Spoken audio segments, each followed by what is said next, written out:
The rain came down like judgment itself, cold and relentless across the Arizona territory, and Nathan Everly thought he had seen every kind of fool thing a man could witness until he spotted her standing alone in the middle of the muddy street with her face turned up toward the furious sky. Lightning split the darkness above Jerome, and in that white flash he saw her completely. A woman in a soaked gray dress with her dark hair plastered to her face and her arms spread wide like she was embracing the storm itself. Thunder rolled across the mountains, shaking the wooden buildings that clung to the hillside, and still she did not move. Nathan pulled his horse to a stop, water streaming from the brim of his hat, and for a moment he just stared because he had never seen anything quite so strange or quite so beautiful in all his 26 years. The town was nearly deserted at this hour, most folks having the good sense to stay inside while the heavens opened up. Jerome sat perched on Mingus Mountain like a precocious child balanced on a fence rail, always threatening to slide down into the valley below. The copper mines that gave the town its lifeblood ran deep beneath the streets, and sometimes at night you could hear the distant thunder of blasting echoing up from the earth. But tonight, all other sounds were swallowed by the storm. Nathan swung down from his horse, his boots hitting the mud with a wet squelch. He had ridden in from his ranch 15 miles east, bringing a string of horses to sell to the mining company, and he had planned to spend the night at the hotel before heading back at dawn. Instead, he found himself walking toward this mysterious woman who seemed determined to catch her death in the downpour. "Madam," he called out, raising his voice to be heard over the rain, "you ought to get inside." She turned to face him, and he saw that her eyes were red from crying, though the rain washed her tears away as fast as they fell. She looked to be in her early 20s, with delicate features and a strength in her jaw that suggested she was not accustomed to backing down from anything. "I am waiting for a sign," she said, her voice clear despite the storm. "Something to tell me what I should do, where I should go. I have been standing here for an hour and nothing has come." Nathan took another step closer, rain running down his neck and soaking through his wool shirt. A sign from who? From God, from fate, from anyone who might be listening. She laughed, but there was no humor in it. "My father died 3 weeks ago. The influenza took him in 2 days. He owned a claim up on the North Slope. Nothing much, but it was ours. Now, the company men say it belongs to them, that my father owed money. They say I have to leave by tomorrow morning, or they will have the sheriff remove me. The copper companies ran Jerome with an iron fist, and Nathan knew their reputation for crushing anyone who stood in their way. Do you have any family? Anywhere else you can go?" She shook her head. "My mother died when I was 12. There is no one. I came west with my father when I was 16, and we have been here ever since. This is the only home I know." She looked at him then, really looked at him, and he felt something shift in his chest. "But I suppose that does not matter now. I asked for a sign and none has come, so perhaps that is my answer. Perhaps I am simply meant to drift away like smoke." Nathan had never been a man given to grand gestures or flowery speeches. He raised horses and cattle on land his father had claimed during the territorial years, and he lived a simple life that suited him just fine. But standing there in the storm with this woman who seemed on the verge of giving up entirely, he felt something stir in him that he could not quite name. It was not just that she was beautiful, though she was. It was the way she held herself despite everything. The way she had enough faith left to stand in the rain, waiting for an answer, even when everything had been taken from her. "Then here I am for you," he said, and the words came out before he had really thought them through. "If you need a sign, then I am standing right in front of you. You do not have to drift anywhere." She stared at him like he had spoken in a foreign language. "What do you mean?" "I mean, I have a ranch 15 miles from here, with a house that has more rooms than I need. I mean, I could use someone to help with the cooking and the mending, and I can pay fair wages. I mean, you do not have to face tomorrow alone if you do not want to." He pushed his wet hair back from his forehead, suddenly aware of how forward he sounded. "I am not proposing anything improper, madam. I am just offering you a job and a place to stay until you figure out what you want to do next." She wrapped her arms around herself, and he could see she was shivering. "You do not even know my name. Then tell me. Sarah Northwood." She searched his face, looking for something, though he was not sure what. "Why would you help me? You do not know anything about me. I know you loved your father enough to stand in a storm waiting for guidance. I know you have not given up, even though you have every reason to. That is enough for me." He held out his hand. "Nathan Everly. I run horses mostly, some cattle. The work is honest and the pay is fair. What do you say?" The rain continued to fall, and for a long moment Sarah just looked at his outstretched hand. Then slowly, tentatively, she reached out and took it. Her fingers were ice cold, and he wrapped his hand around hers to warm them. "All right," she said quietly. "All right. I will come with you." That was how it started, with rain and lightning, and a choice made in the middle of a storm. Nathan took her to the hotel and paid for a room so she could get warm and dry while he stabled the horses. In the morning, they would ride out to his ranch, and Sarah would begin a new life that she had not planned and could not have imagined. But that night, as Nathan lay in his own room, listening to the rain finally taper off, he found himself thinking about the way her hand had felt in his, small and cold and trusting. He had told her she did not have to face tomorrow alone, and somehow in making that promise he had bound himself to her in ways he did not yet understand. The morning came clear and bright, the storm having washed the sky clean. Sarah met Nathan outside the hotel, carrying a single worn carpet bag that held everything she owned in the world. She had changed into a brown traveling dress that had seen better days, and her dark hair was pulled back in a simple braid. In the daylight, he could see that her eyes were a striking green, the color of new grass in spring. "I need to go to my father's claim," she said. "There are a few things I want to take before the company men arrive. Will you come with me?" They rode up the narrow switchback trail to the north slope, where small claims and ramshackle cabins clung to the mountainside like barnacles on a ship's hull. Sarah's home was a simple two-room structure with a corrugated tin roof and a small porch that looked out over the valley below. Inside it was neat and clean despite the poverty, and Nathan could see the care that had gone into making it a home. There were curtains on the windows that Sarah had clearly sewn herself, and a shelf of books that spoke to evenings spent reading by lamplight. Sarah moved through the rooms gathering things, her movements quick and efficient, as though she was trying not to let herself feel too much. She took a photograph of her parents on their wedding day, a quilt her mother had made, her father's pocket watch, and a few books. Everything fit into her carpet bag with room to spare, the sum total of a life reduced to what could be carried in two hands. "Is there anything else?" Nathan asked gently. She looked around the cabin one last time, and he saw her throat work as she swallowed hard. "No, this is all I need. The rest is just things." But her voice shook when she said it, and he knew she was lying to herself as much as to him. They were loading her bag onto her horse when 3 men rode up the trail. Nathan recognized the type immediately. Company enforcers, men hired to do the dirty work that the owners did not want to soil their own hands with. The one in front was heavy-set with a cruel mouth and eyes like chips of coal. He looked at Sarah with open contempt. "We were told you would be gone by now," he said, not bothering with pleasantries. "This claim belongs to the United Verde Company as of yesterday. You are trespassing." Sarah lifted her chin. "I am taking a few personal items. I will be gone within the hour." "You will be gone now?" The man swung down from his horse, and the other 2 followed suit. "Anything in that cabin belongs to the company as compensation for your father's debts. Put the bag down." Nathan stepped between Sarah and the men, his hand resting casually on the gun at his hip. "The lady is taking a photograph and some old clothes. The company has no use for those things, and you know it. Let her be." The heavy-set man's eyes narrowed. "This is none of your concern, cowboy. Ride on before you get yourself hurt." "I am making it my concern." Nathan's voice was calm, but there was steel beneath it. "Sarah is under my protection now. She is taking what is rightfully hers, and then we are leaving. You can tell your bosses that the claim is theirs, but they do not own her memories." For a long moment the 2 men stared at each other, the tension thick enough to cut. The enforcers had guns and numbers, but Nathan had something they did not: the absolute certainty that he was right. Finally, the heavy-set man spat into the dirt and stepped back.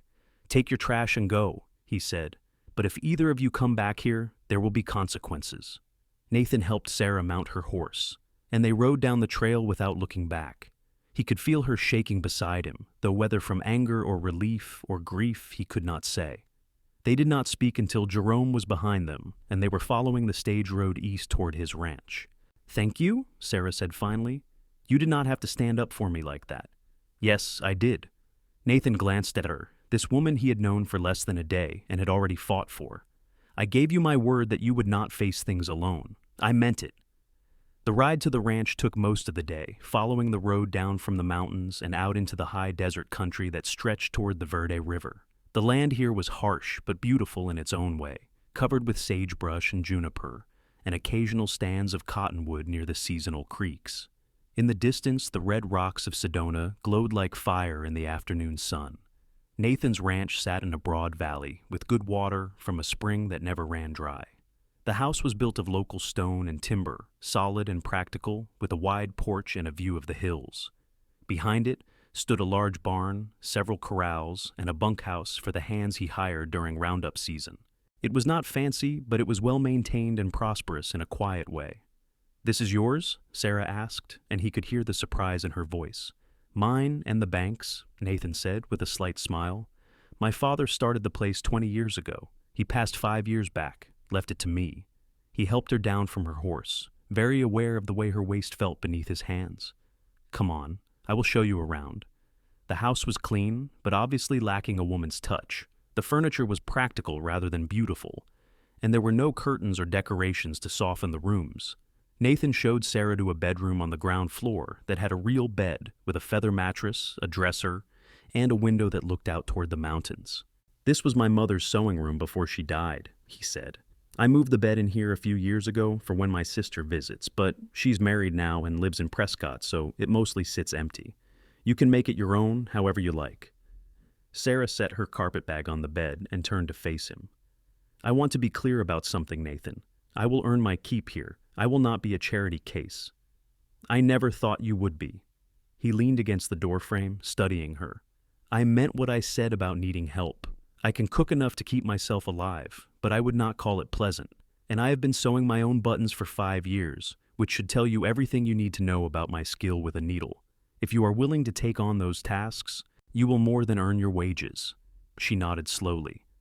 "Then we have an agreement. When do I start?" "How about tomorrow? Today you should rest and get settled. I imagine you have not had much sleep lately." The truth was visible in the shadows beneath her eyes. "No," she admitted. "I have not." Nathan left her to unpack her few belongings and went out to tend to the horses. His foreman, a leathery old cowhand named Jim, who had worked for his father, was in the barn checking on a mare who was due to foal soon. "I saw you ride in with a woman," Jim said without preamble. "You get married while you were in Jerome and forget to mention it?" "Hired a housekeeper," Nathan said, pulling the saddle from his horse. "Her name is Sarah Northwood. Her father died, and the company took their claim. She needed work." Jim studied him with shrewd eyes that had seen a lot of life. "That all there is to it?" Nathan thought about Sarah standing in the rain, asking for a sign, about the way something in him had shifted when he looked at her. "I do not know yet," he said honestly, "but I mean to find out." The first few weeks fell into a rhythm that felt both strange and natural at the same time.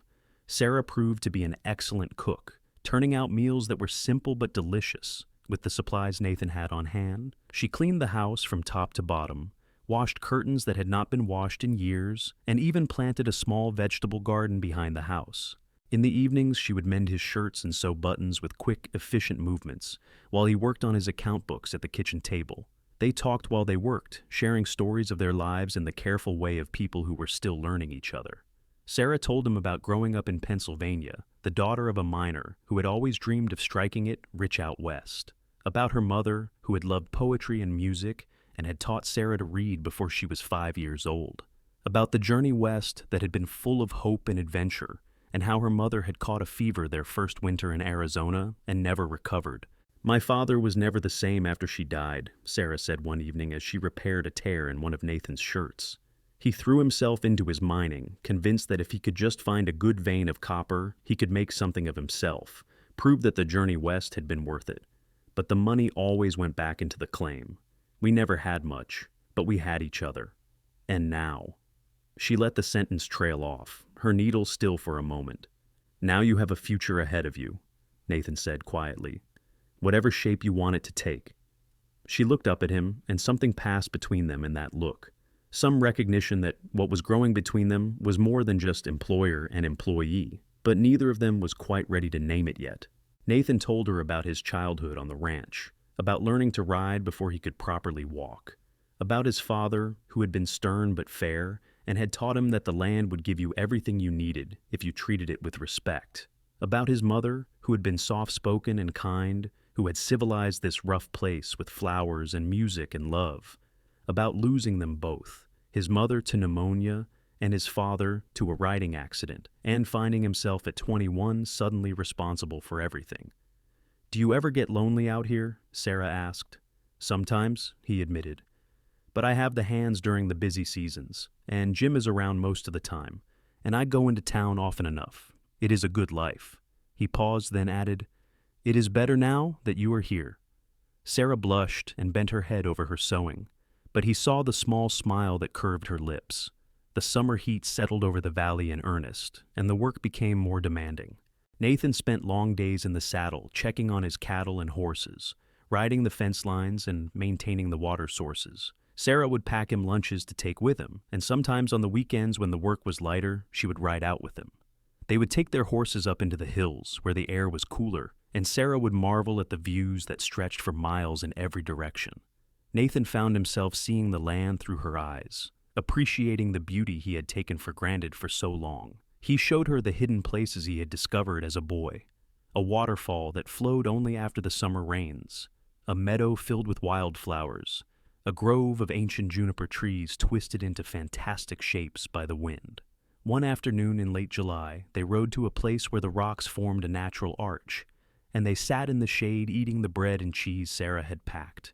The sky was impossibly blue, and hawks circled overhead riding the thermals. "I never imagined I could be happy again after my father died," Sarah said quietly. "But I am. Not all the time, not completely, but in moments, like right now." Nathan looked at her, this woman who had come into his life like the storm that brought her, unexpected and transformative. "I am glad you stayed," he said. "That night in Jerome, I thought maybe you would change your mind come morning, ride off, and I would never see you again." "I thought about it," she admitted. "I woke up in that hotel room and wondered if I had made a terrible mistake, accepting help from a stranger. But then I remembered the way you looked at me when you said, 'Then here I am for you.' Like you meant it with everything in you. I decided to trust that. I did mean it." He reached out and took her hand, and this time there was nothing ambiguous about the gesture. "Sarah, I need you to know that my feelings for you have become more than just those of an employer. You have brought life back into this place. Bow in to me. I think about you constantly. When I'm out riding, I find myself hurrying to get back just so I can see you. When we sit together in the evenings, I have to stop myself from reaching for you. I know it has not been very long, and I do not want to rush you, but I need you to know how I feel." Sarah's eyes filled with tears, but they were not sad tears. "I feel the same way," she whispered. "I tried to tell myself it was just gratitude, that I was confusing appreciation with something deeper. But Nathan, when you ride out in the morning, my whole day feels empty until you return. When you smile at me across the table, I feel warm all over. I think I started falling in love with you that night in the rain, when you offered me hope when I had none left." He leaned in slowly, giving her time to pull away if she wanted, but she did not. Their lips met softly at first, tentative and sweet, and then with more certainty as she moved closer to him. Nathan wrapped his arms around her and kissed her with all the emotion he had been holding back for weeks, and she kissed him back with equal fervor. When they finally pulled apart, they were both breathless. "I love you, Sarah Northwood," Nathan said, his forehead resting against hers. "I know it is fast and probably foolish, but I do."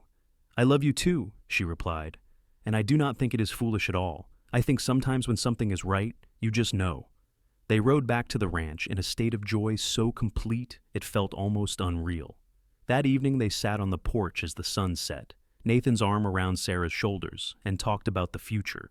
Nathan wanted to court her properly, take her to dances in town, and let everyone know she was his intended.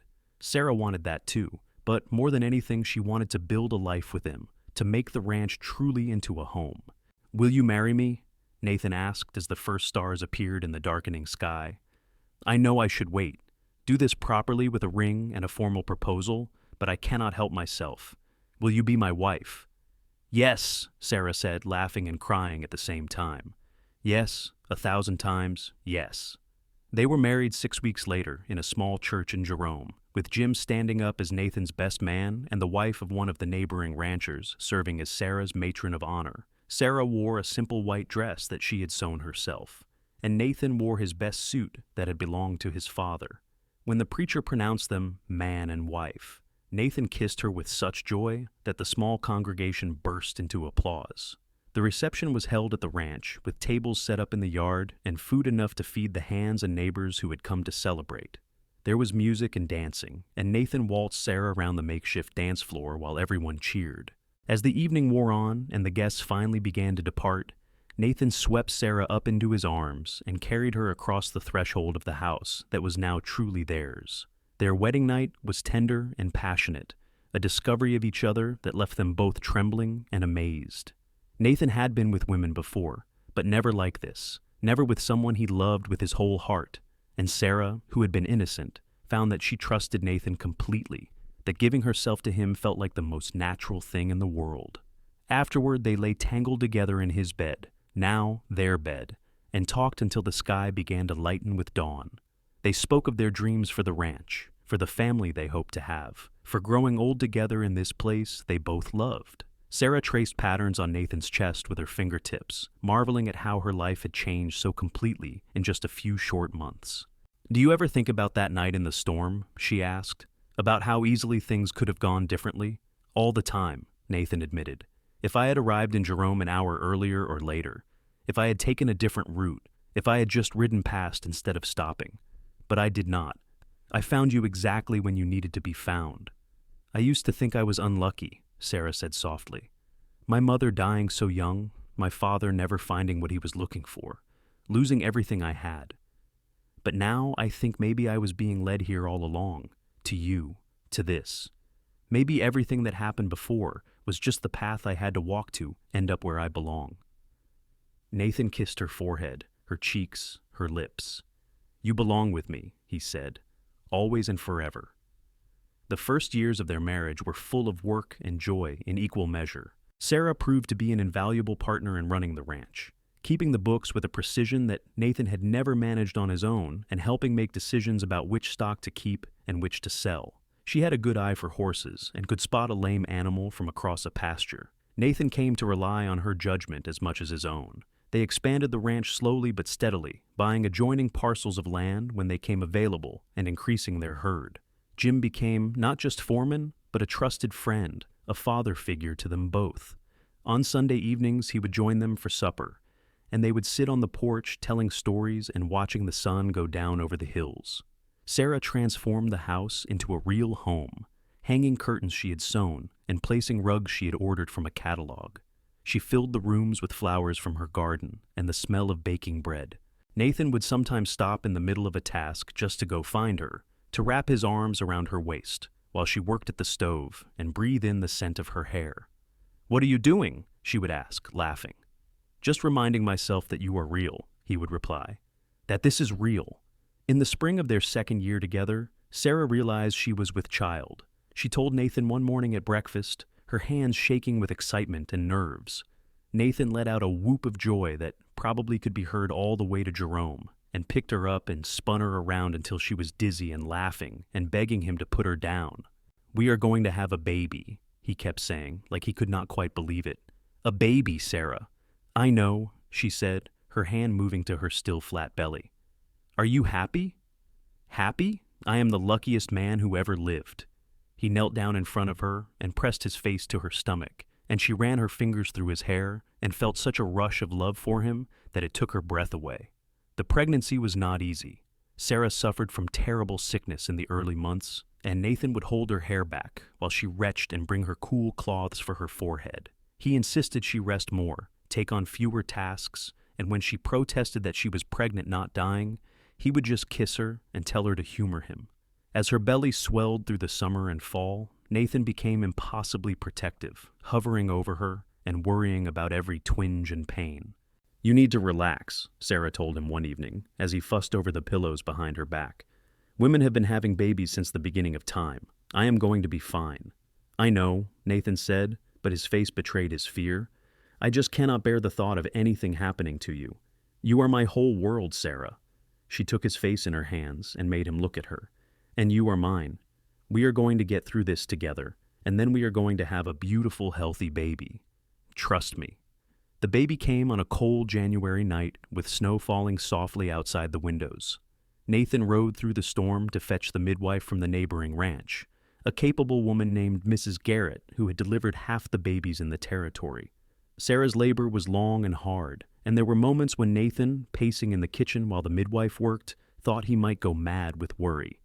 But finally, as dawn was breaking, he heard the thin wail of a newborn baby. Mrs. Garrett appeared in the doorway with a smile on her weathered face. "You have a son, Mr. Everly, a big healthy boy, and your wife is tired but doing well." Nathan practically ran to the bedroom where Sarah lay exhausted but radiant, holding a tiny bundle wrapped in blankets. She looked up at him with tears streaming down her face. "We have a son," she whispered. "Nathan, look at him. He is perfect." Nathan sat carefully on the edge of the bed and gazed down at his son. The baby had a red wrinkled face and a shock of dark hair, and he was gripping Sarah's finger with a tiny fist. Nathan felt something expand in his chest, a love so vast and immediate that it almost frightened him with its intensity. "What should we name him?" Sarah asked. They had discussed names during the pregnancy, going through family trees and favorites. "What about Thomas?" Nathan suggested. "After your father." Sarah's eyes filled with fresh tears. "Thomas Everly, that is perfect." She looked down at their son, this tiny person they had created together. "Your grandfather would have loved you so much," she told the baby. "He would have been so proud." The early weeks with Thomas were a blur of sleepless nights and constant feedings, of learning how to care for this tiny, demanding creature who had taken over their lives completely. But Nathan had never been happier. He would walk the floor with Thomas for hours when the baby was fussy, singing old cowboy songs he half remembered from his childhood. He would watch in awe as Sarah nursed their son, marveling at this most basic and profound of miracles. As Thomas grew from infant to baby to toddler, the ranch prospered alongside him. Nathan's reputation for raising quality horses spread throughout the territory, and buyers came from as far as Tucson and Phoenix to purchase his stock. He was able to pay off the last of his father's debts and finally own the ranch free and clear. Sarah kept the books and managed the household with quiet efficiency, all while raising their son and maintaining the garden that had expanded to include fruit trees and berry bushes. Thomas was walking by his first birthday and talking soon after, a bright, curious child who wanted to know the name and purpose of everything he encountered. Nathan would take him out to the barn in the mornings, carrying him on his shoulders, and teach him about the horses. Sarah would read to him from her precious books in the evenings, the same stories her mother had read to her so long ago. When Thomas was 3 years old, Sarah discovered she was pregnant again. This time the pregnancy was easier, and she felt strong and healthy throughout. Nathan still worried, but not with the same consuming fear as before. They had done this once successfully, and they would do it again. Their daughter was born on a warm May morning when the wildflowers were blooming across the valley. She came quickly, with only a few hours of labor, and emerged into the world with a lusty cry that made everyone in the room laugh. They named her Mary, after Nathan's mother, and she had Sarah's green eyes and a temperament that was sweet and calm from the very start. Thomas was fascinated by his baby sister, wanting to hold her and touch her constantly. Nathan and Sarah watched their children together with a sense of profound contentment. This was what they had been building toward, this family, this life. Everything that had come before, the loss and struggle and pain, had led them to this moment. The years rolled on with the steady rhythm of ranch life. Seasons turned from spring to summer to fall to winter and back again. Cattle were born and branded and sold. Horses were trained and gentled. The children grew like weeds, strong and healthy and happy. Thomas learned to ride almost as soon as he could walk properly, fearless on horseback, in a way that made Sarah's heart leap into her throat, even as Nathan beamed with pride. Mary was more cautious but equally capable, and by the time she was 5, she could help feed the chickens and gather eggs without supervision. On their 10th wedding anniversary, Nathan took Sarah back to the place where they had shared their first kiss, the natural arch in the rocks. They left the children with Jim for the day and packed a picnic, riding out in the morning and not returning until evening. They sat in the shade just as they had a decade before, but everything was different now. They were not tentative new lovers, but established partners, people who had built a life together and knew each other completely. "Do you remember what you said to me that day?" Sarah asked, leaning against Nathan's shoulder. "You said you were glad I stayed." "I am still glad," Nathan said, kissing the top of her head. "Every single day." "I never thanked you properly," Sarah continued, "for saving me that night in Jerome, for giving me a future when I thought I had none." Nathan turned her to face him. "You saved me too, you know. I did not even realize I was lonely until you came along and showed me what it felt like to be complete. We saved each other, Sarah. That is what love does." They made love that afternoon on a blanket beneath the arch, slow and tender and familiar, bodies that knew each other as well as their own. Afterward, they lay tangled together, talking about the children and the ranch and their hopes for the future. Thomas was already talking about going to school in Prescott when he was older, maybe even college back east. Mary wanted to be a teacher, she had announced just last week, so she could help other children learn to read like she could.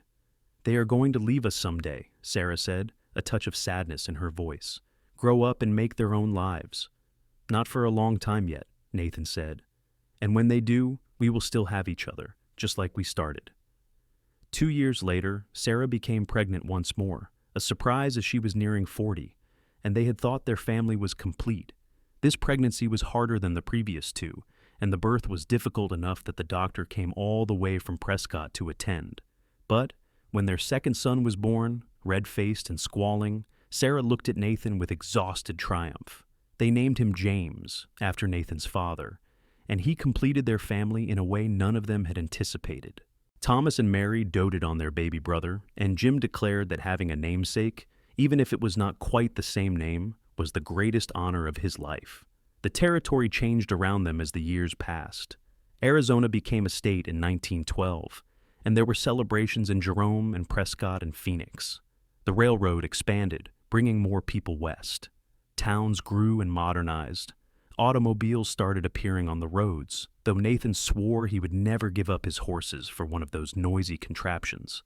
The copper mines at Jerome continued to boom, and the town climbed higher and higher up the mountain, always reaching for more ore. Sarah never went back after that last day when Nathan had confronted the company men, but sometimes when they drove past on their way to Prescott, she would look up at the hillside and think about her father's small claim that had never amounted to anything except bringing her to Jerome at exactly the right time to meet the man who would become her husband. Thomas left for college when he was 18, heading to the University of Arizona in Tucson to study engineering. It was hard to see him go, but Nathan and Sarah were proud of the man he had become, serious and intelligent and kind. Mary followed 2 years later, enrolling in a teacher's college in Flagstaff. Young James, 12 years younger than his brother, became the sole focus of their parenting attention, and he thrived under it. With the older children gone, Nathan and Sarah found themselves with more time together. They would take long rides through the hills they both loved, revisiting the places that held meaning for them. Nathan had gray threading through his hair now, and Sarah had lines around her eyes from years of squinting into the sun. But they were still as in love as they had been that day, under the arch when they first acknowledged their feelings. "Did you ever imagine this?" Sarah asked one evening as they sat on the porch watching the sunset. "That night in the storm, did you have any idea where it would lead?" Nathan considered the question. "I knew you were important the moment I saw you," he said slowly. "Standing there in the rain, with your face turned up to the sky, there was something about you that called to me, even though I did not understand it yet. Did I imagine all of this specifically? The ranch, the children, the life we have built? No, but I knew that you were meant to be part of my story. I knew that finding you was the most important thing I would ever do." Sarah reached over and laced her fingers through his. These hands that were weathered and calloused from years of work, but still fit together as perfectly as they had the first day. "I asked for a sign," she said. "I was so lost and so alone, and I did not know what to do or where to go. And then you appeared like an answer to a prayer I had not even properly formed. You became my sign, Nathan. You showed me that even when everything is dark, there is still hope. There is still love. There is still a future worth fighting for." Thomas came home from college and took a job with a mining engineering firm in Bisbee, where he met and married a school teacher named Elizabeth. Mary graduated and got a position teaching in Prescott, where she eventually married a lawyer named Robert. They both came home for holidays and special occasions, bringing their spouses and eventually their own children. Nathan and Sarah became grandparents with the same wonder and joy they had experienced becoming parents. James grew into a young man who loved the ranch as much as his father did, and when he turned 18, he announced that he had no intention of leaving. He wanted to work the land, raise horses and cattle, continue the legacy that his grandfather had started and his father had built. Nathan thought his heart might burst with pride and gratitude. On their 25th wedding anniversary, Nathan organized a party at the ranch. All the children came home with their families, and neighbors from miles around attended. There was a whole steer roasted over a pit, tables laden with food, music, and dancing under the stars. Late in the evening, after the guests had begun to depart and the children were putting the grandchildren to bed, Nathan and Sarah found themselves alone on the porch. 25 years, Sarah said wonderingly. A quarter of a century. How is that possible? I have no idea, Nathan admitted. It feels like yesterday, and like forever, all at the same time. Sarah rested her head on his shoulder. Do you remember what you said to me that night? Then here I am for you. Those 6 words changed my entire life. They changed mine too. Nathan wrapped his arm around her waist, holding her close. I meant them then, and I mean them now. I will always be here for you, Sarah, for as long as I draw breath. They sat together in comfortable silence, watching the stars wheel overhead.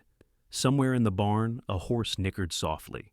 In the house behind them, they could hear the muffled sounds of their family, their children and grandchildren, the life they had built together from nothing but faith and love and hard work. The years continued to pass, bringing change, but not diminishing what Nathan and Sarah had together. They grew older, their hair silver now, their movements slower, but no less sure. Jim passed away peacefully in his sleep at the age of 82, and they buried him on a hillside overlooking the ranch he had loved. James took over more and more of the daily operations, proving himself to be as capable as his father. Thomas's engineering career flourished, and Mary became the principal of her school. The grandchildren grew, adding great-grandchildren to the family tree. The ranch prospered under James's management, adapting to changing times while maintaining the core values that Nathan's father had established so long ago. Nathan developed arthritis in his hands, making it harder to work, but he still went out every day to check on the horses and cattle. Sarah's eyesight dimmed, but she could still read her beloved books with the help of glasses. They moved slower now, but they moved together, always together. On a warm evening in late spring, when Nathan was 71 and Sarah was 68, they sat on the porch as they had done countless times before. The valley spread out before them, green from recent rains, the mountains purple in the distance. Their great-grandchildren were playing in the yard, their laughter carrying on the breeze. I have been thinking about that storm, Sarah said suddenly. The one that brought us together. Do you think I really would have gotten a sign if you had not come along? Or were you the sign all along? Nathan thought about it, this question his wife had pondered for over 40 years. I think maybe we were each other's signs, he said finally. You were standing there waiting for guidance, and I was riding along thinking my life was complete as it was. But we both needed something we did not know we were missing. We needed each other. The storm just gave us the circumstance to find what was already meant to be. Sarah smiled, the same smile that had captivated him that first night, despite the rain and tears. I like that answer. I like that we are still here to discuss it. Nathan raised her hand to his lips and kissed it gently. Still together after all these years. Forever? Sarah said. However long forever turns out to be. They sat together as the sun set slowly behind the mountains, painting the sky in shades of gold and orange and red. The children called them in for supper, but they stayed a moment longer, these two people who had found each other in a storm and built a life together that had exceeded anything either of them could have imagined. Nathan looked at his wife, his partner, his love, and saw in her face the young woman who had stood in the rain waiting for a sign. He saw every year they had shared, every joy and sorrow, every triumph and setback. He saw their children and grandchildren and great-grandchildren, the legacy they had created together. And he saw the future that still stretched ahead of them, however long it might be, knowing that they would walk it together. Thank you, he said softly. For what? For waiting in that storm, for trusting me enough to take my hand, for saying yes when I asked you to marry me, for every day since then, for being my sign when I did not even know I needed one. Sarah's eyes filled with tears, but they were happy tears. Thank you for finding me, for seeing me when I felt invisible, for loving me so completely that I learned to love myself again, for giving me a home and a family and a life beyond anything I could have dreamed. They kissed then, soft and sweet, with the taste of 43 years of marriage behind it and whatever time remained before them. When they finally went inside to join their family for dinner, their hands were still clasped together, unwilling to let go even for a moment. The conversation around the table was loud and chaotic, with everyone talking over each other and the children causing their usual mischief. But Nathan and Sarah sat at the head of the table, watching it all with contentment and joy. This was what they had built, what they had created from that one stormy night in Jerome when everything could have gone so differently. After dinner, James approached his father. "Dad, I have been thinking. The ranch has done well this year, better than expected. I would like to hire some more hands, maybe expand the breeding operation. What do you think?" Nathan looked at his son, this capable man who had chosen to follow in his footsteps. "I think you do not need my permission anymore, son. This ranch is as much yours now as it is mine. You know what you are doing, trust your instincts." James smiled. "I learned from the best." "You learned from your mother as much as from me," Nathan corrected. "She has always been the real brains of this operation," Sarah laughed. "Flattery will get you everywhere, Mr. Everly." The evening wound down eventually, with the family members heading to bed in the various rooms and outbuildings. Nathan and Sarah retired to their bedroom, the same room where Nathan had slept alone for so many years before Sarah came into his life.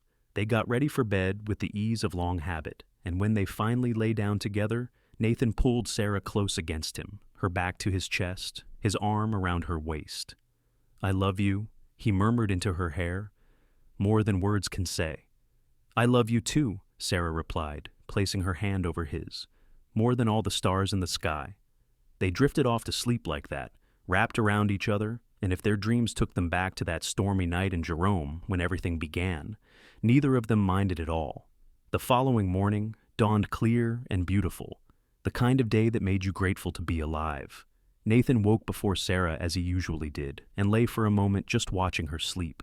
Even after all these years, he never took for granted the miracle of waking up beside her. He thought about the young man he had been, riding into Jerome with nothing more on his mind than selling some horses and finding a bed for the night. That man could never have imagined the riches that awaited him, not in gold or silver, but in love, in family, and a life well lived. Sarah stirred and opened her eyes, smiling when she saw him watching her. "Good morning." "Good morning, beautiful." "You need your eyes checked, old man." "My eyes work just fine. I see exactly what I have always seen, the most beautiful woman in the world."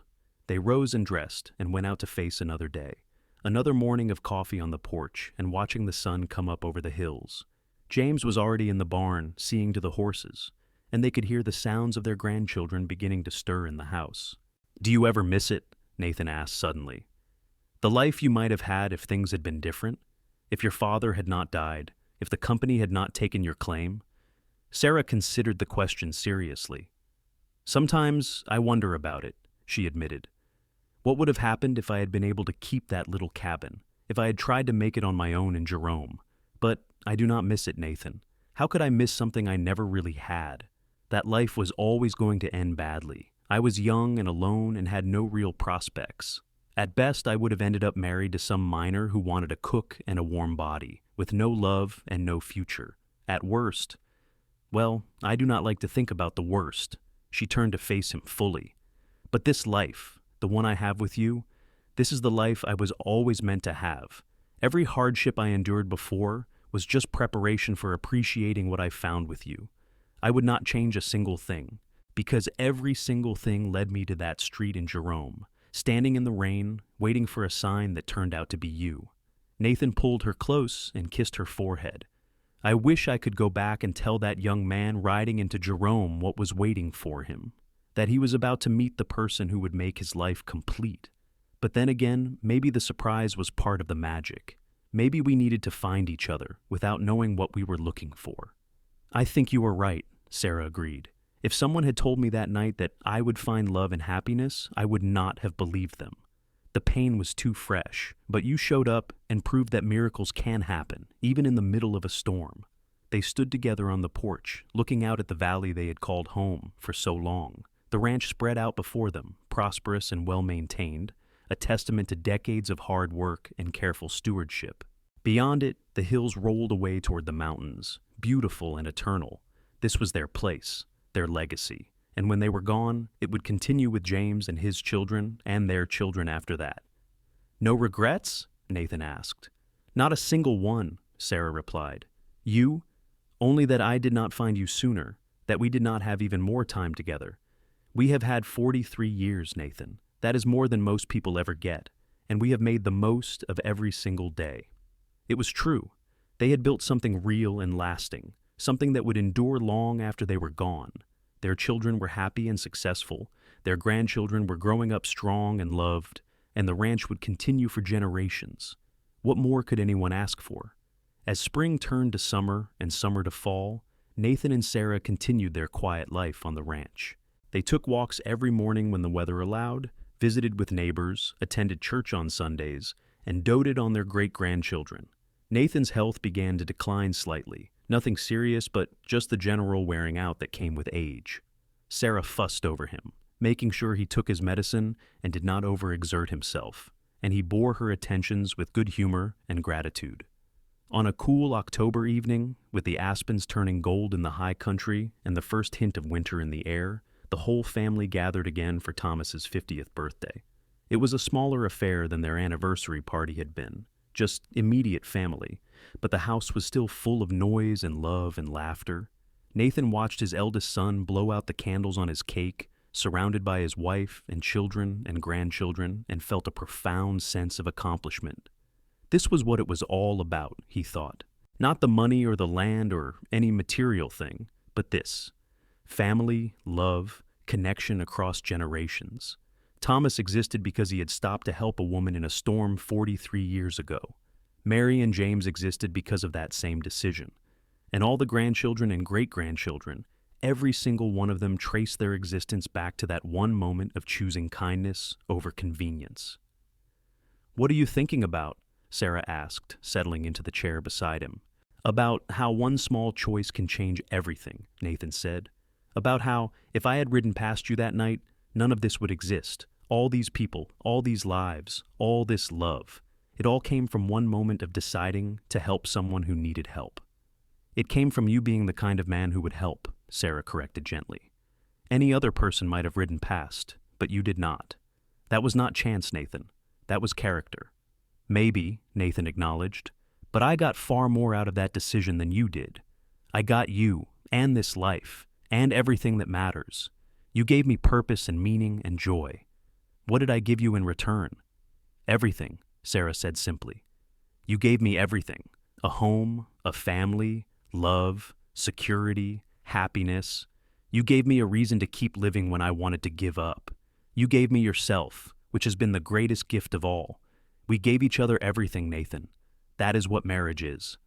That night, after everyone had gone to bed, Nathan and Sarah lay awake talking. They did that more often now, as though they sensed time growing shorter and wanted to savor every moment of consciousness together. "Do you believe in heaven?" Nathan asked. "I think so," Sarah said.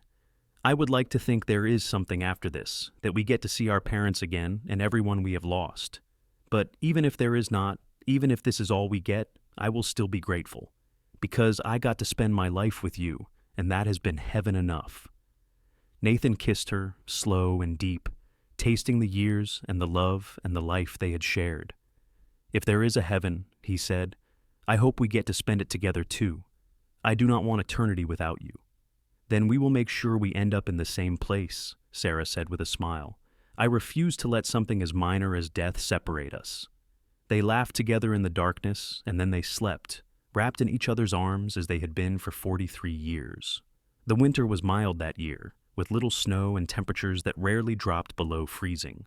Nathan and Sarah spent it much as they had spent all their winters together, reading by the fire and playing cards and watching the world outside their windows. James ran the ranch with increasing independence, though he always consulted his parents on major decisions out of respect rather than necessity. In February, just after Nathan's 72nd birthday, Sarah caught a cold that settled in her chest and would not leave. The doctor came from Prescott and prescribed rest and medicine, but she did not improve as quickly as they hoped. Nathan barely left her side, reading to her when she was awake and watching over her while she slept. "You are going to wear yourself out," Sarah told him one afternoon, when she woke to find him dozing in the chair beside the bed. "I am fine, Nathan. It is just a cold." "I know," he said, "but I like being near you. I always have." She reached for his hand and he took it, lacing their fingers together. "We have had a good life, have we not?" "The best life," Nathan agreed. "Better than I ever dreamed possible. If something happens to me, nothing is going to happen to you. Nathan, listen to me." Sarah's voice was serious. "If something happens to me, I need you to promise me that you will keep living, not just existing, but really living. You will spend time with the children and grandchildren. You will work the ranch. You will find joy in every day. Promise me." "I promise," Nathan said, though the words felt like ash in his mouth. "But you are going to be fine. You are going to recover, and we are going to have many more years together." Sarah smiled but did not argue. They both knew that, at their age, every illness was a potential threat, but she improved over the following weeks, slowly but steadily. And by March, she was up and around again, weaker than before, but alive and present. Spring came early that year, with wildflowers blooming in profusion across the valley. Nathan and Sarah resumed their morning walks, though they went slower now and did not venture as far. They spent hours on the porch watching the world wake up from winter, holding hands and talking, or sometimes just sitting in comfortable silence.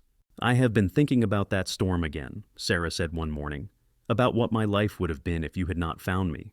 I probably would have ended up in one of the brothels in Jerome, or married to some man who saw me as nothing more than a servant. I might have survived, but I would not have lived, not really. You gave me a real life, Nathan. You gave me everything worth having." "You did the same for me," Nathan said.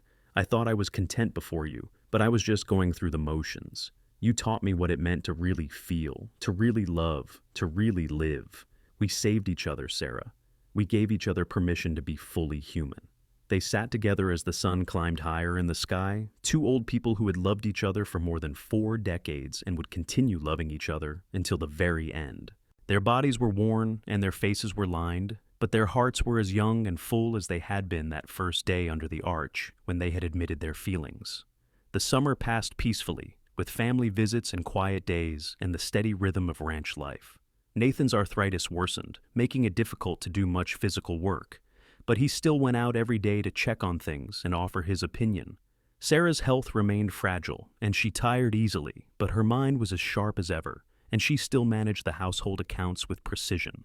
In late August, on a day so hot that even the lizards sought shade, Nathan and Sarah were sitting on the porch when James came to them with news. "I have been offered a chance to expand the ranch significantly," he said. "There is a parcel to the north, about 500 acres, that the owner wants to sell. With that land, we could double our herd. But it would require taking on debt, and I wanted to ask your opinion before making a decision." Nathan and Sarah looked at each other, communicating without words, as they had learned to do over the decades. Then Nathan turned back to his son. "What do you think we should do?" "I think we should take the risk," James said. "The ranch is strong, the market is good, and with that additional land, we could set ourselves up for generations. But it is still a gamble." "Then do it," Sarah said firmly. "Your father and I did not build this place by playing it safe. We took risks when we needed to, and they paid off. Trust yourself, James. You have good instincts." James smiled. "Thank you, both of you, for everything you have built here, and for trusting me to carry it forward." After he left, Nathan squeezed Sarah's hand. "He is going to do well," Nathan said. "Better than I did, probably." "He learned from the best," Sarah replied, "just like he said." As autumn arrived with its cooler temperatures and changing colors, Nathan and Sarah felt the weight of their years more heavily. They both knew, though neither said it aloud, that their time was growing short. They had lived long and full lives, longer than many people of their generation, but biology was not something that could be negotiated with. On their 44th wedding anniversary, too tired to go out to the arch, they celebrated quietly at home with just their immediate family. They renewed their vows in front of everyone, holding hands and reciting the words they had spoken so long ago in that little church in Jerome. There was not a dry eye in the room when they finished. "I, Nathan, take you, Sarah, to be my wife," Nathan said, his voice strong despite his age. to have and to hold from this day forward, for better, for worse, for richer, for poorer, in sickness and in health, to love and to cherish until death do us part. I, Sarah, take you, Nathan, to be my husband, Sarah replied, tears streaming down her face. To have and to hold from this day forward, for better, for worse, for richer, for poorer, in sickness and in health, to love and to cherish until death do us part. They kissed, and their children and grandchildren and great-grandchildren applauded, celebrating not just the anniversary, but the love that had sustained itself across more than 4 decades. Later, when everyone had gone home and they were alone in their bedroom, Nathan held Sarah close. 44 years, he murmured. Not long enough. Never long enough, Sarah agreed, but also more than we had any right to expect. We have been blessed, Nathan, more blessed than most people ever are. They fell asleep like that, holding each other, and dreamed of storms and signs, and the moment when everything changed. Nathan passed away peacefully in his sleep on a cold November morning, 2 months after their anniversary. Sarah woke to find him still and quiet beside her, his face relaxed and at peace. She did not scream or cry out. Instead, she simply held him, stroking his hair and telling him one last time how much she loved him, how grateful she was for every day they had shared. The funeral was attended by what seemed like half the territory. Nathan had been respected and loved, known for his fairness and his kindness and his integrity. People came from miles around to pay their respects, sharing stories of how he had helped them or inspired them or simply been a good neighbor. Sarah sat through it all with dry eyes and a straight back, accepting condolences with grace. But that night, alone in the bedroom they had shared for so many years, she finally allowed herself to break. She wept for the man she had loved with her whole heart, for the future they would not have, for the unbearable loneliness of sleeping in an empty bed. Her children tried to comfort her, but there was no comfort to be had. Part of her had died with Nathan, and nothing would ever be whole again. The weeks after Nathan's death were the hardest of Sarah's life, worse even than losing her father, because Nathan had been her partner in everything. She moved through the days mechanically, eating when her children insisted, sleeping only from exhaustion. She could not bring herself to pack up his things or change anything in the house, wanting to preserve the illusion that he might walk through the door at any moment. James ran the ranch without needing guidance, giving his mother space to grieve. Mary came to stay for a few weeks, sitting with Sarah and holding her hand. Thomas visited as often as he could, bringing his grandchildren to remind Sarah that life went on even in the midst of loss. One morning in early December, Sarah woke before dawn and found she could not go back to sleep. She rose and dressed and, on impulse, went out to the barn and saddled one of the gentler horses. She had not ridden since Nathan's death, but suddenly she needed to go to the arch, to the place where they had first admitted their love.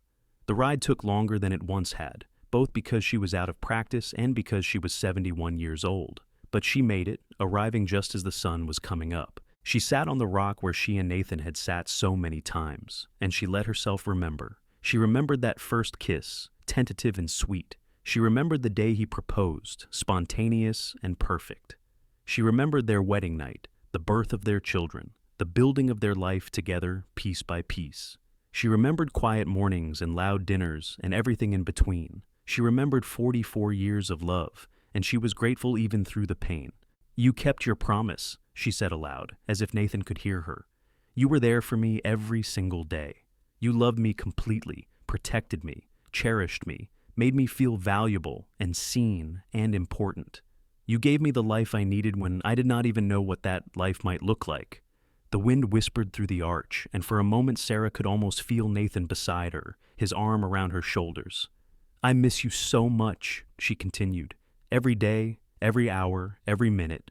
But I promised you I would keep living, and I will, for our children and grandchildren and great-grandchildren, for the ranch you loved, and because I know that is what you would want."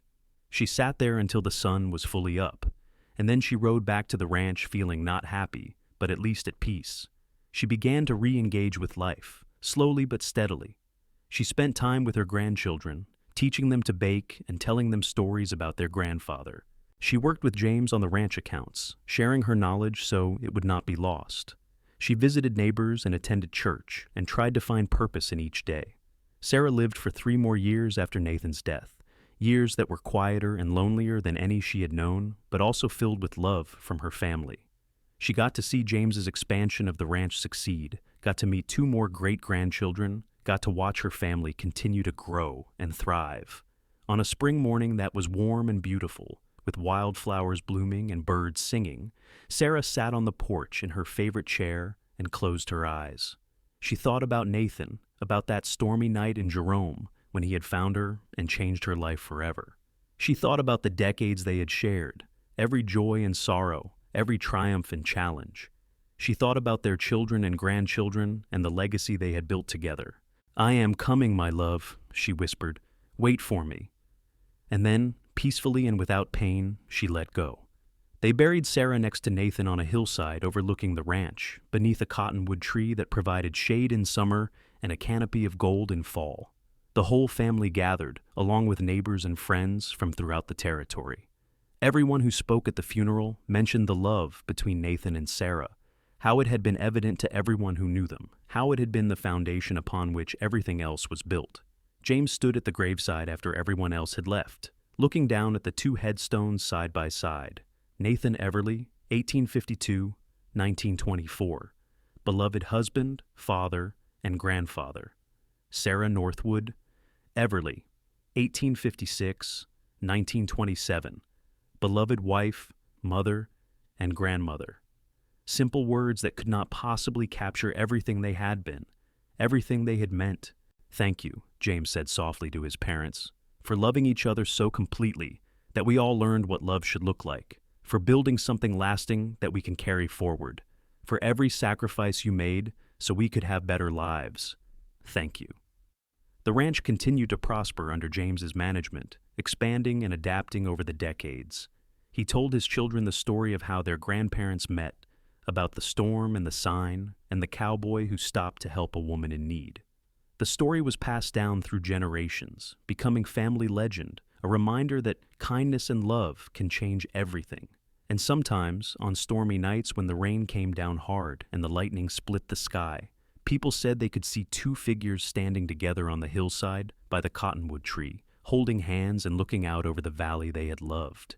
Just shadows, probably, or tricks of the light. But those who believed in the enduring power of love knew better. Nathan and Sarah had found each other against all odds, in the midst of a storm that had threatened to wash everything away. They had built a life together that lasted more than 4 decades and created a legacy that would endure for generations. Their love had been tested by hardship and loss, by distance and time, and it had never wavered. They had saved each other, given each other purpose and meaning and joy. And in the end, that was all that mattered. Not the ranch or the money or any material thing, but the love they had shared and the family they had created and the example they had set. They had proven that even in the hardest times, even when everything seems lost, hope can appear in the most unexpected forms. All you have to do is be brave enough to stand in the storm and wait for your sign, and when it comes, be ready to take its hand and let it lead you home.